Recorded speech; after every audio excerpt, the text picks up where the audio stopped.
that was like my huge shock dating in Canada. Like, we're just texting all day. Hey, what's up? How you doing? Oh, you're so cute. I'm like, when you see me, talk to me direct. Like, tell me. In Canada, have you noticed that people only leave one missed call? Even if you can't call more than once. Every month we have something we are celebrating, basically. And this is one other cultural shock I experienced.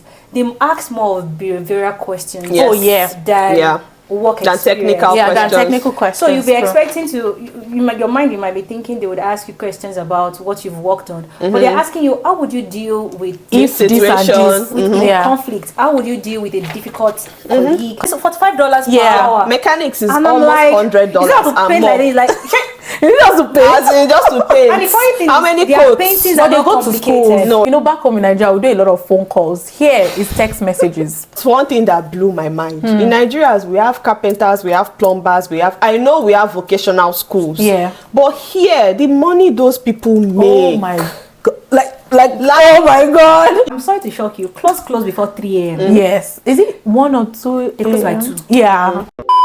Hi guys, welcome back to my YouTube channel. My name is Yemisi, and with me I have these lovely, beautiful ladies. You guys have met them before and you absolutely enjoyed our episode filming about some of the things that we didn't know about Canada before moving here. Today I decided to bring them back again. They honored my invitation, they honored your invitation because we saw a lot of your comments. We got good comments, bad comments, but all in all, we are here again. All right, so today we'll be sharing some of our culture shocks. The shocks that shocked us when we came here and are still shocking us and that will continue to shock us, and we're going to go right into it. But before we do, let us have quick introductions. From my left, hi guys, my name is Anu, a student in University of Saskatchewan. I'm still pursuing my master's in law and I'm still here, and I'm Yemisi's friend. Yeah, she is. Hi everyone. Hi. Hi guys, my name is Uju. Obviously, Yemisi's friend, Yemisi's former housemate. Same program, Masters in Public Administration at USACS. Did I miss anything? I think that's I don't think so. And yeah, they've both been here before on the channel. We'll leave the link somewhere up so you guys can go back to the videos.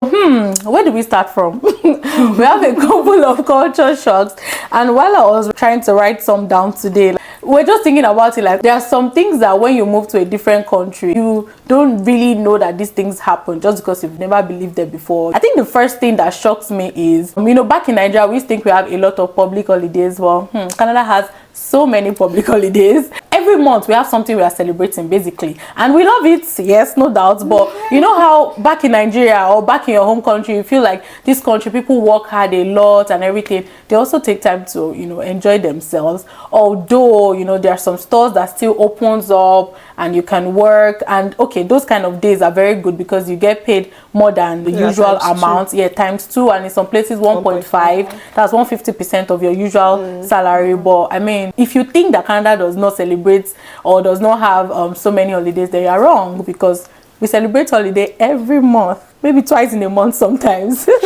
Or even more than. So that's the first one. The second one is, in Canada, all provinces have their autonomous powers. So one province can be having a holiday or something that they are celebrating. In another province, it might not be the same thing. Like, it might be a normal work day. Another thing is, the federal government can declare a public holiday or like a holiday, and not all provinces will follow the same, like follow the route. Back in my home country, because I'm a Nigerian, so when you pay your tithe and offering, that's it. You've paid. But here in Canada, you get like a donation letter or like a contribution letter that you file for your tax return, so that you can get your tax and everything, so that you get some back. And it's very, very, very surprising. Like, it's a must for you to do it, basically, so you have to do it. The Christians can relate to what I've said, so it was like a culture shock also. Another one would be when Canadians ask you a question like, oh, Yemisi, are you able to do this? They're indirectly telling you, do it. Yeah, it's not a question. It's not a question. It's an instruction. Exactly. It's not like they're seeking for your validation or something. They are telling you to do it. So when they say, oh, are you able to do it? Just say, yes, I'll do it, or something like that. And if you're not able to do it, just say no. What they are just trying to say is, do it. That's also quite shocking and very interesting. Another one is driver's license. So driver's license processes, they are different in different provinces. I realized that in Ontario, you have to get G1 license before you get G2 license. But it's different in Saskatchewan, because you ride the basic test. Once you're done, if you've been a driver before, after the basic test, then you just do road test, and if you pass, congratulations to you. But if you're a learner, then after the basic test, you do 6 hours online course and 6 hours road practice, then the road test, and that's it. So like it varies from provinces to different provinces. But one thing I know is that the fact that you've done your driver's practice or driver's test already, you don't have to do another one if you relocate to another province. Just that you might just get their ID card or something, right? Yeah, so that one was also shocking to me. Even to add to the driver's one, so there are 2 classes of class 5. There's class 5 novice and there's class 5 experience. Yes. So sometimes it depends on who is doing your evaluation. Sometimes when you do that test, they will pass you, but they'll give you novice. So it means that I think about 6 to 12 months after, if you are driving without any ticket or any issues, then you get upgraded to experience. Experience, yes. Yeah, so I just wanted to add that there. So there are stages in it, but I think Saskatchewan has one of the most straightforward processes like for driving. Direct compared to other provinces. So, okay, talking about driving, I think a personal culture shock, because I born bred in Lagos. The sanity on the roads. Oh my God, yeah. Oh my, driving here is amazing. Like everybody drives the way. There's some crazy people, but not like Lagos crazy. Like sometimes we laugh about how like you get into your car, you drive, and you've not told anybody you dey craze on the road. You know, and it's funny how you start to miss some of those toxic things, like insulting somebody on the road. I can't remember last time I heard somebody honk at me or press a horn.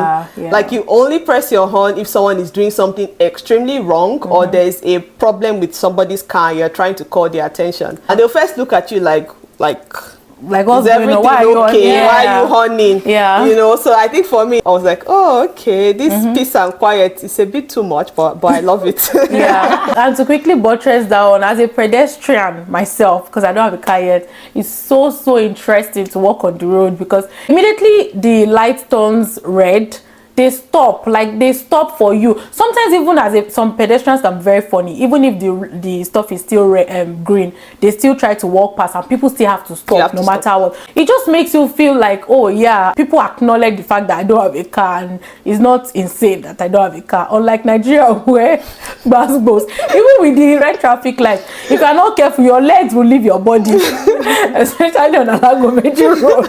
You have to really make shout out to my people in Alagomeji. I'm telling you, if you are not careful, when one is calling Oyigbo, one is calling CMS, exactly, CMS, Oyigbo, those places.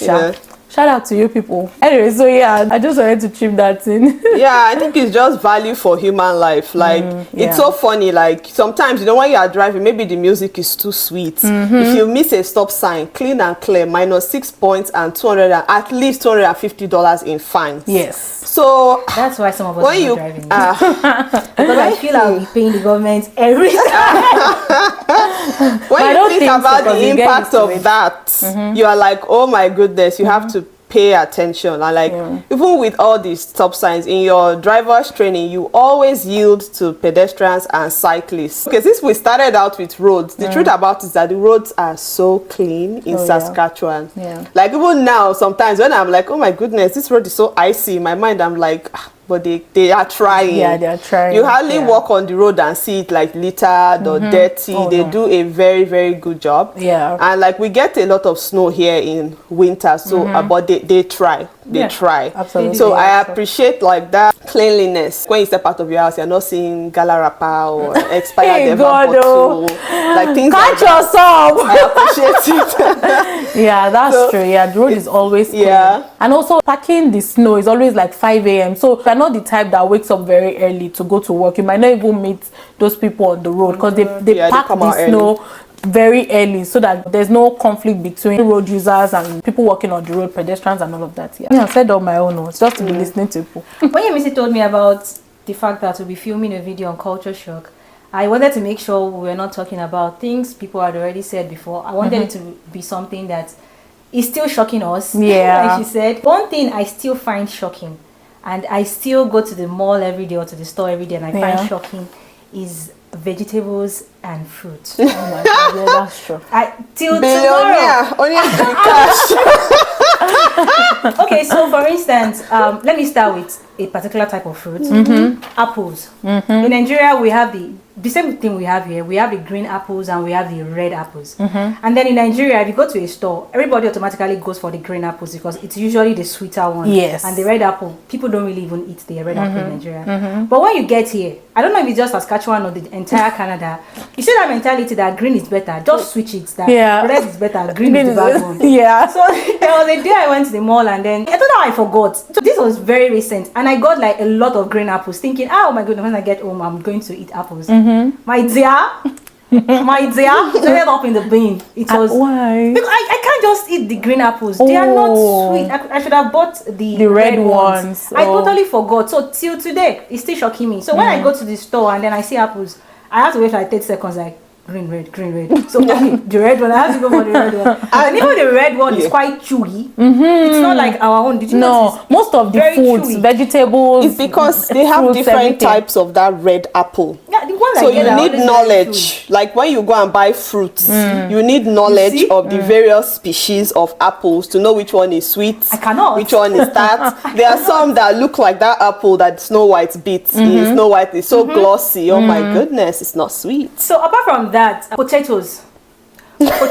oh my god, I always struggle with potatoes till tomorrow. I think if I still go to the store tomorrow, I'll still struggle with potatoes. Irish potatoes, no brainer, they are just direct, just find them. But you see the sweet one, the sweet potatoes we are used to in Nigeria, it's not the same yet. It's not the same. So ours is yellow in color, the ones we eat in Nigeria, and then you can even store them for a long time at home. But 4 days your potato is already going bad. And then they are is it pink in color, Abi? It's not yellow. It has a different color. And then you don't cook them for too long. You cook your potatoes for too long. It turns to mashed potatoes.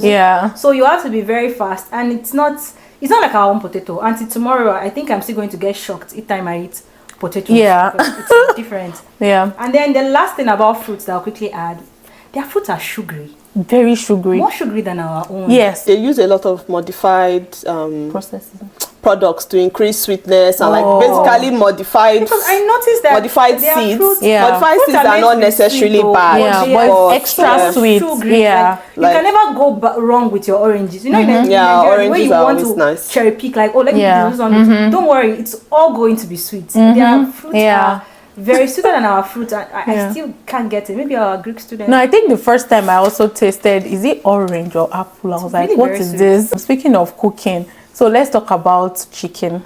The chicken is extremely soft. It's soft chicken. The first time we cooked chicken, we were thinking, it's normal, Nigerian chicken. It's not hard chicken, you guys. If you come in and you're in Nigeria, or let's just say African, because I believe that all Africans, we eat the same type of food. If you come in here, just go straight to the farm to get your hard chicken, because in the store, what you'll be getting would be the chicken that you have to cook under 5 minutes. If I'm not exaggerating. You can make it in the microwave. If you have the mentality of cooking chicken for long, you will like it. And that's also something to take note of when you land. My next shock, and it's still shocking me, is appointment.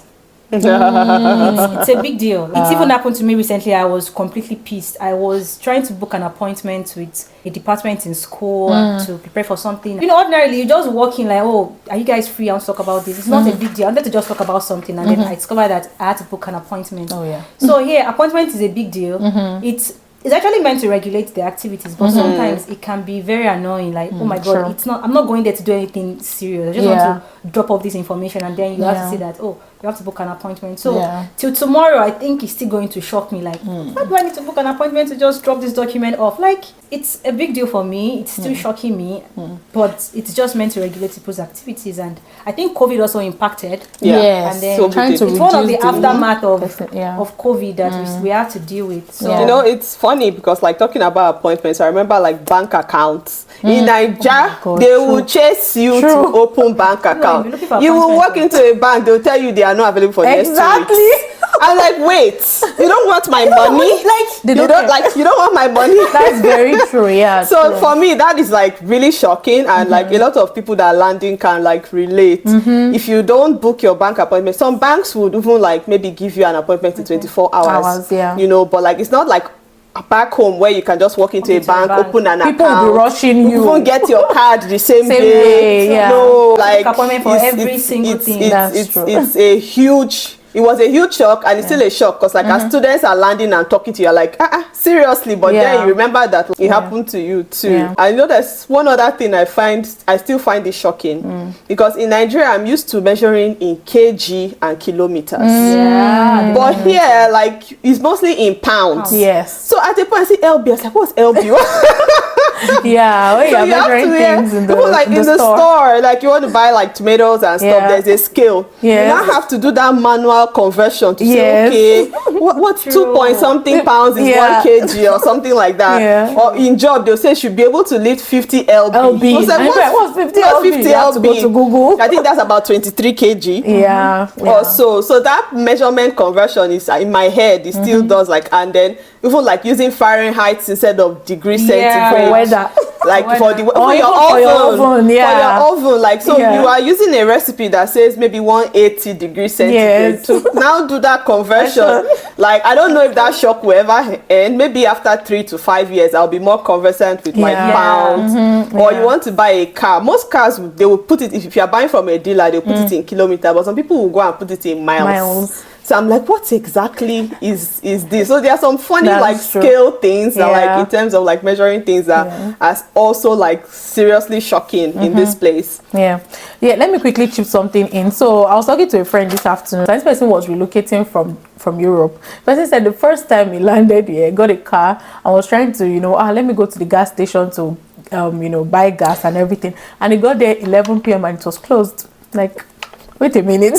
How is the gas station closed? How is it closed around 11 p.m.? Like, people don't go out or what? But then again, if you look at the nightlife in some of these provinces, you can also, use it to understand that, okay, people are already in, like, say, 7 p.m. 7 p.m. is even so much, depending on the weather. So around 7 p.m. people are indoors. So, it just makes sense. But it's still a culture shock, especially for people that drive. Talking about nightlife, if you are somebody who loves nightlife, maybe you're coming from Lagos or one of those bubbly cities. You go out every night and all of that. Coming to Saskatchewan, I don't know about other provinces. I'm talking about Saskatchewan now, Saskatoon.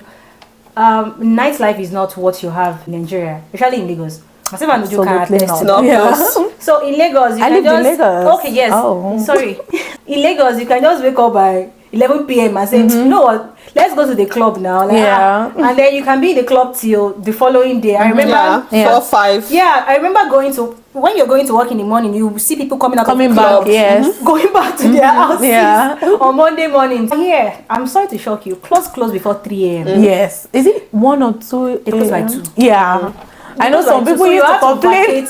The clubs before 3, it should be closed. So clubs close by 2 a.m. here. So that time you are thinking, nightlife is just starting, just 2 a.m. We'll clock to 6. My dear, it's not like that. It's funny because like a lot of times I think that's why like people kind of like the Nigerian energy because like when we go into clubs or places where the ones that kind of like go start dancing, people will now come and start dancing and kind of like bring it up to speed. But it's not like home because like back home I remember then when I go out with my sisters like around 4:35 we'll now go to Mega Plaza, hot piping delicious food, then maybe when the light is now, because we all wear glasses, we have to see the road where we're going, we'll now drive home. But in Saskatoon, specifically, it's not. But Calgary is a bit fun though. I mean, when we went to Calgary, but we're still the ones that brought the energy to that place when we went, except maybe it's where we chose. No, we can't. It was where we chose. I have been to other spots, in Calgary. Because nightlife, anyway, I'm not really into nightlife. Speaking of nightlife, whether or not you go to a club or a restaurant or whatever, you still have to be conscious of your alcohol intake, right? Yes. Oh, that's definitely. another thing. So you know how back home, like, people don't really care. I don't think anybody cares about measuring your alcohol intake or except you are completely drunk. Like in Nigeria, except you are dead drunk. That's when you can't drive. But here, like, after taking maybe a glass or 2, people already stop drinking because of the road. It's the implication of like that if a police officer should stop you and they test your or you have level. an accident or you get caught by a traffic camera, there is a repercussion for doing that. Fine and everything. Still related to value for life. people value life, because even in Nigeria, if I'm going out, the person that is driving does not drink. If you know you are the designated driver, you don't drink. So it depends on your circle, but I know a lot of people are very careless with that, because even our driver's code and everything says that you are not supposed to drive after you drink. So so it's just that, like, the society standards are like very strict. And then one thing I noticed again, if you are somebody who goes out a lot in the night, you might want to call the restaurant, especially if you want to go out in the night, you might want to call to know what time, especially reservations, to know what time they stop ordering what. Because you might get there. There was a time I went to a restaurant and then we enjoyed these chicken wings, like it was so nice. And then we wanted another round and they said, oh, the kitchen has closed. And it was just 9:45. Wow. And he said, oh, we're very sorry, the kitchen closes by 9:30. The kitchen closes by 10. So you have to place your last order by 9:30. Oh. So, and it was a weekday. So maybe, you know, people are going to school the following day. You can never tell. So if you want to really enjoy, maybe make reservations or ask to know, oh, what time do I have to make my last order if I'm sitting down here. So to me, it's still very shocking, because I still have to make that calls almost every time, like, oh, what time should I make my last order and all of that. So I think it's also like, you know, this whole balanced life. That's one of the things I really love about Saskatoon, Saskatchewan. That work-life balance, they try to give it to you irrespective of where you work, right? So no matter how many shifts, so most people that stretch themselves have to work 2 jobs, because one employer would most likely not give you more than the regulated amount. Okay, not regulated, just recommended amount of hours somebody should work in a week. So even if you work in a bar, like some people, you can't do more than an 8-hour shift at once. I know people that usually sometimes get those longer shifts are care work people, and that's when maybe somebody cancels and then they decide to step in for that person. Not even all. I would not like to use, and it's one of the things that is shocking. Because you are ready to work, but they are caring about you. Like, no, you can't do like that. How many hours? Because there was a time I wanted to take like 1 week at a stretch, and my boss was like, "No, you can't do that. Teresa's already worked for 3 days. You have to take 1 day off." And I'm like, it's not my work. I'm still very strong, but they really care about you. So they will tell you, oh, you already worked 3 days at the stretch. You have to take 1 day off and then come back, or maybe you can't do more than 8 hours at the stretch. Like you said, you have to go back. And there was a day I was even like, I can't do the entire 24 hours. True. But they'll tell you, no, it's against 8 hours max per day. It's against the company policy. You have to go, even if it's mean just going for 2 hours and coming back, but you have to go rest and you must take your breaks. Yes, your break is compulsory. If you like, don't take that break. They are deducting from your hours. Sit down and be doing what you're doing. They will make sure they take your break away from your hours. So if you're working for 10 hours, you might think, oh, I should get paid for 10 hours. No, 9. It's going to be 9 or 9 hours, 30 minutes. So if you don't value your life, they value it for you. Don't worry. I wanted to quickly talk about communication, and I know it's something that would probably be in people's mind, especially Uju's mind. I don't know. So here in Saskatchewan, or well, maybe Canada generally, but I don't want to say Canada generally, but in a way, that's like what I've experienced. You know, back home in Nigeria, we do a lot of phone calls. Here is text messages. So people are like, "Where are you?" I'm coming. I'm like, we can call over the phone and say all of these things. And you have to ask, exactly. You have to ask on chat, like, are you free to call? So it's a normal thing here, and it's a culture shock to us, because I can just call you or just come to your doorstep and just, look for you and all. But here you have to always ensure that the person is available for you, basically. Available for a call or even text messages, and they are so big on text messages, basically. It's frustrating. Like, see, why she called my name, so she came to me direct. Even when you are like dating someone in Nigeria, like what I'm used to is that your partner's voice is the last one you hear before at you night. Sleep at night. You will fall off on the phone saying, In Canada, your partner will tell you, oh, I leave my phone at 9. I leave my phone at 9:30. I put my phone on do not disturb. Even your bosses at work, if you try to call them after a certain time, you can't reach them. I think that culture is already getting to me, because when I want to sleep these days, I put my phone to DND. After 9 p.m. you can't get through. I haven't learned it, because I like to talk. Texting is for business. Texting is for making money. So if I want to gist with you, do. I want you to call me. But the truth is, that was like my huge shock dating in Canada. Like, we're just texting all day. Hey, what's up? How you doing? Oh, you're so cute. I'm like, when you see me, talk to me direct. Like, tell me, call me on the phone and say, oh, you're beautiful. That picture was nice. Excuse me, sir. Yeah, that's actually very funny. You know, but like you said, I'm used to it now. So 9 p.m. you can't call me. In Canada, have you noticed that people only leave one missed call? Even if you can't call more than once. Exactly. Because after that one missed call, I think it's because of voicemail though. They leave a message for you. So like they feel like when you check your phone, you listen to the message. It's true. Like, you know that leave a voicemail. I'm like, will you call me back? We're always giving threatening voice messages. Like, guy, call me back, Joe. In your mind, you're busy. Call me back. That's so funny. You know, there was a time I sent a message to my boss and he did not reply until like 2 days after. And I'm like, that's why I would prefer to call you. But you can't call people because a lot of people are working. And there's so many people that work maybe 2 different jobs, shift upon shift and all of that. So they can only chat you. And it's so interesting to know that some people believe that when you call them, then it's probably an emergency. Yeah, and it's not. I just want to talk to you. I just want to probably tell you something like ASAP. It supports the fact that they care about your mental health. True. Because they don't want you to panic when they call. Because they feel like them calling you should be an emergency. So they don't want to put you in that situation where you panic like, oh my god, did anything happen? Did I do something wrong at work? Why is my boss calling me at this hour? So they just wanted to I still remember if my boss should call me, she would have to apologize. Oh my god, I'm very sorry. Yeah, true. Like, you're my boss now. You're able to call me at any hour. Yeah, that's true. Apologize like, oh, I'm very sorry to this. Are you sleeping? Oh my god, did I disturb you? Like all those things. To me, is it shocking? Like, but you know the thing about that apologies. The apologies are extremely shocking because like my mentor, oh no, you don't have to tell me that if it's personal to you. Oh, I'm so sorry. Oh, I know that I didn't give you my. I'm like, hey, you apologize. I'm learning from you. Like apologizing to me. Yeah. So it's like they are very conscious of like I think it has to also do with that personal space, personal boundaries. Yeah, everybody. Yeah, not just encroaching on your personal space. If I'm your parents, I should still understand that you have your boundary. Like there should be a level of boundary between us, like mother to child, father to child, and all of that. Everybody just has that boundary. Speaking of communication, before we leave communication, have you guys noticed that in Canada, their major social media is Facebook and Snapchat?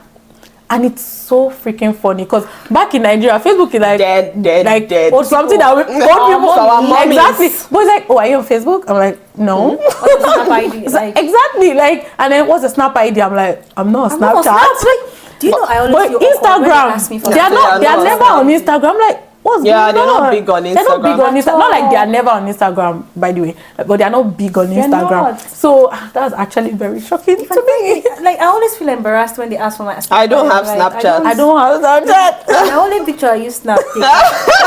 I was supposed to Snap, right? But it's really it's true. That's actually still shocking. It's very shocking to me. Why is everybody on? They would even pick Snap over WhatsApp. Yeah, a good number of them don't have WhatsApp. They don't. iMessage, exactly. Snap. They will ask for your Snap ID before your number. Because iPhone is a big thing here. Yeah. By the way, if you don't have iPhone or Samsung, if you come to Canada, your phone might not work. Because that's not like it's not. No, my Infinix worked, Sha. It does. Yeah, it's working. Because I know someone, Mama's. Infinix. Maybe it's the type of Infinix. Yeah, really. Because I know some people's Infinix do not work. But it has to be a type of phone you are using. Some will not work. Maybe all those 4G and above. Yeah. Maybe. Yeah, but my Infinix work. But I know that like some people have had that. Before you come with your phone, is it compatible with? Yeah, another culture shock. The fact that you spoke to your colleague at work, the fact that you guys have laughed from morning to, like you guys enjoyed your conversations, laughed, gisted and everything from morning to night, does not mean that when you are stepping out of the door, the person will hug you or, shout at you or be excited to see you or even tell you, oh, you don't have a car, can I drop you home or something? No. That one is a shocker. Like everybody will be laughing, playing, gisting right now and does not mean that when we are outside the office door or the company's door, I would still jump at you and everything. Like that still shocks me till date. Yeah, because work is work. Work is work. One thing that like related to this whole work thing is that Canadians are polite by default. I think it's their training, like from when they are small, they are very kind. They're very kind, they are very polite. So they have that polite culture. So like in the workplace, they are super sweet, super helpful. They are like really amazing people. But they just respect that. Like if you need something, you know, a closed mouth is a what? A closed destiny. So if you want a ride, you actually have to say, please, can you give me a ride home? And they'll say yes or no. But they don't assume. They don't assume. That's true. Yeah, they don't assume. If you don't ask, that's true. That's true. If you don't ask them, they don't assume. They don't think. They don't think on your behalf. Yes. So if you want something, you ask, and then if they can, they will. But that's if they still cannot, shocking, though. Definitely, because in Nigeria, as we just like this, now the next day you might be eating rice in my house. Like we're cool like that. But here it's not. But I understand it because like, and sometimes I think you learn to appreciate it too, because and again, you know, their law is somewhat big on you cannot buy into people's house, harassment, you have to let consent, like they're so big on those consensual agreement things like that. I think that's also the reason. They have to be very, very careful about that. And even like in the workspace, since we are talking about work, you know, one thing that blew my mind in Nigeria, we have carpenters, we have plumbers, I know we have vocational schools, but here the money those people make, oh my god, like oh my god, you will consider this shock me. These masters who are doing like this, one carpenter will make our annual salary in one project. I showed you something on Indeed. The city of Saskatchewan was looking for painters. Oh yeah. I showed you, and now I checked power. Is it power or power? $45 per hour. Mechanics is and almost like, $100 you have to paint like this, like you have to paint. Just to paint. And the funny thing how many paintings coats? are they not go to school. complicated. No, it's not. Everything is easy. DIY. It's the mixing. The thing is that one thing about their vocational school is that they really explain the technical knowledge. Like, so when they do work for you, say this person goes school. Yes. Oh, and they have a real school. Don't get twisted. The fact that you are a carpenter or a painter in your own country doesn't mean when you come to Canada you just become. No, you have to go through it. Just the same way a medical doctor is going through another certification. So don't get twisted like, oh my god, thank God I can paint. I'll just come to even to be a barber, you can't just come and cut people's hair. Yes. You have to have a license for all things of that, to do. So that shocked me. I knew that it was there, but like, you know what, you feel like when you're in a smaller province, some things will be a bit more flexible. It's the standard. See, makeup, you know, you just come and say hello, welcome to my YouTube channel, I can do makeup. It's not like that. So once you want to work on somebody's skin, you must have gone to cosmetology school and everything. So those regulations I'm just like, wow. This leads me to something else, another culture shock that it's still shocking me. The fact that every work you do in Canada is regulated. Oh yeah. If you want to work as an assistant, trust me, you have to get a diploma in that thing. Yes. Contrary to what people say, like, oh, these guys don't go to school. Most of them must have gone through some sort of education in that field. Even apprenticeship. Apprenticeship. So if you see somebody saying, oh, I am an assistant with somebody, or I'm a secretary, go and check it. If person has a degree, and most of the jobs. So you're thinking, oh, but I'm well read, I have masters, so I should be considered above this person. No.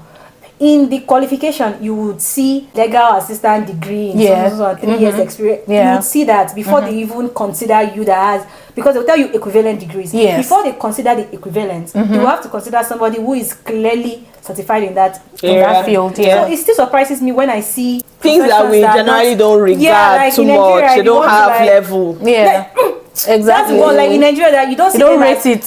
I'm like, go and get a certificate for. But it's a big they have gone to school for that particular trade they are doing. So it's contrary to what they don't go to school. They just, most of them just have, they know what they want to do, and they go to school to get a certificate. So don't just get it twisted like, when I come here, even if I'm not, or I'm a medical doctor, the fact that I have knowledge of medical science, I should be able to work in a lab. They ask you for a certificate in that thing. So the fact that you have a knowledge above that work doesn't mean you automatically get it. Yeah, true. So it's one thing that is still very surprising to me. Like, it's very since we're like in that career space, one of the things that I find really, really shocking is your personality matters. Like, it took some time for me to like read the room. So a lot of times when you do interviews here, they've seen your CV. They are interviewing you because they know you are qualified. It is your ability to hold that conversation and like show the person that you are somebody that they would like around to work like in the workspace. Like you're not bad vibes. Like, so sometimes you're having an interview and it's a casual chat, like you're gisting with your G. That's how the interviews are. And like you come out of that interview knowing almost like, okay, I got the job. I got the job. And I must quickly add, like Uju said, it's about your person, it's your vibe. Trust me, the fact that you got called for an interview means you're good. Yes. They know you are intelligent. They're already confident. So they are not looking for, are you good or not? It's established, you are good. So what they want to know is, oh my goodness, I might be working to 2 a.m. Is this somebody I can work with to that? Can I work with this person till that time? So that's what they want to know. Your interview, don't be surprised, might start off with, oh, you said you enjoyed hiking. So tell me about your last hiking. Exactly. You're supposed to ask me about the case I worked on. Like, you are prepared for all the cases. All in your head, you are responses. And then the first thing might be, oh, like one interview I attended, and lady was asking me, what is fashion like in Saskatchewan? A lawyer. Really? The first thing she asked me is, what's fashion like in Saskatchewan? She grew up in Saskatoon. Like, because when I was there, this and that, and I was thinking aback, like, fashion, law. Fashion and law. Like, why is that your first question? So, Yeah. and then that goes to when you're constructing your CV, it's good to list your achievements, but don't forget your interest. Your interview might start from the bottom. But it might just interests are key. It might just be your interest. True. That might be all you discuss. True. That might be all. It's true. Because I remember when I was interviewing for my summer job as well. Fine, we started off with, oh, tell me about yourself, blah blah blah, and then the lady said, oh, how long have you been in Canada? And I mentioned, I said, oh, how has it been so far? I'm like, okay, and then like it was progressing like that. Say, oh, do you have your families here? And I'm like, is this still an interview? Before you know, when I finished, I was like, I don't really understand. He said, don't worry, you've gotten the job, because I could hear the rapport. I'm like, okay. That's it's true. So don't close that vibe. Don't close that aspect. Like your vibe, like always vibe check. Like smile. Always vibe check before you go in for an interview. Which is strange, because in Nigeria they want your achievements. I did this, I did that, I did this, 200% or something. Reduce the timeline or something. Propose the IT solution for security issues. So it's to get you to the door. You want to know how well you are at holding conversation, because they will be dealing with clients. Is this person going to bore our clients to death? Stakeholder engagement. So is it going to bore our clients? Can she hold conversations with our clients? They want to know all of that. Aside, they know you are good. See, the moment they call you, come and go do interview. Like 85% there. But they just want to know your work life. Like, how can we work with you? Are you going to frustrate us? And this is one other cultural shock I experienced. They ask more of behavioral questions. Work than technical questions. Than technical questions. So you'll be expecting your mind, you might be thinking they would ask you questions about what you've worked on, but they're asking you, how would you deal with situations, with conflict? How would you deal with a difficult colleague? They ask more of behavioral questions. So even if you're in Canada and you're looking to getting a job and attending interviews, these are some of the things you have to add at the back of your mind. It's still shocking to me. It's actually very shocking. That's a very good one. Because even sometimes you won't get the job, but like the interview can even leave you confused. Like you are just gisting, so you're like, but it was good, but you didn't get the job.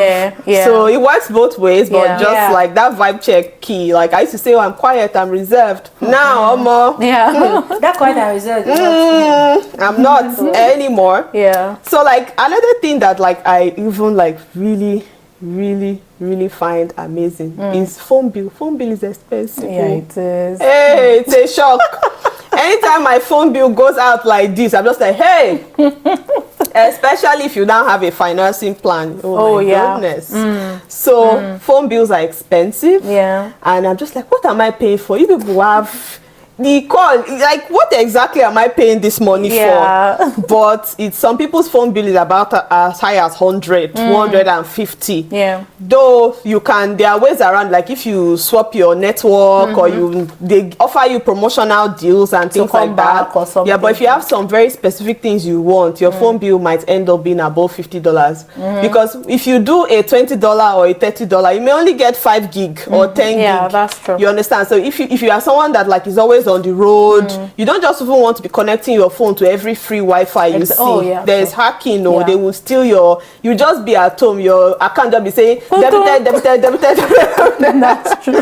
Yeah, so and then if you now have your credit card information on your phone, it makes it even more porous. So you don't want to plug everywhere. So you need to get a plan that gives you like really good gigs for your internet and like maybe international calls, or even like in US calls to the US, you pay a significant amount of money. It's actually free for some, but not for all. It's actually free. My new plan now is free, but it's more expensive than my old plan to get that. So let me quickly say something. Sorry, before you go, because we were talking about communication, but it skipped my mind. In Canada, even though, like we just said, they are very reserved and everything, once you're having a conversation with a Canadian, they can tell you anything. Like you can know everything within 5 minutes. To us, they overshare, but to them, it's just like they're trying to get to know you. They try to like stay back when they notice that it's not going both ways. But they would have shared a lot with you before you. Like, how do I start work with someone the first day, and because she's pregnant, I know her delivery date, I know the sex of the child. They don't have village people. Like, that was my first question. I'm like, I'm sorry, but why are you telling me this? Then I tried to explain to her, like, where I'm coming from. You have to see the pregnancy to know that this person is pregnant. Even if you see the pregnancy, you can't talk about it. Say, people will not even take pictures. Oh my God. Yeah, they even touch your belly. So can I touch? Exactly. But then back in Nigeria, I know someone that was slapped because she touched someone's stomach. But here, it's no big deal. They were like, oh, can you touch it? The baby's made it. Just sit. I'm like, okay. Okay. Yeah, and then I'm like, okay. So like all of those things actually very shocking.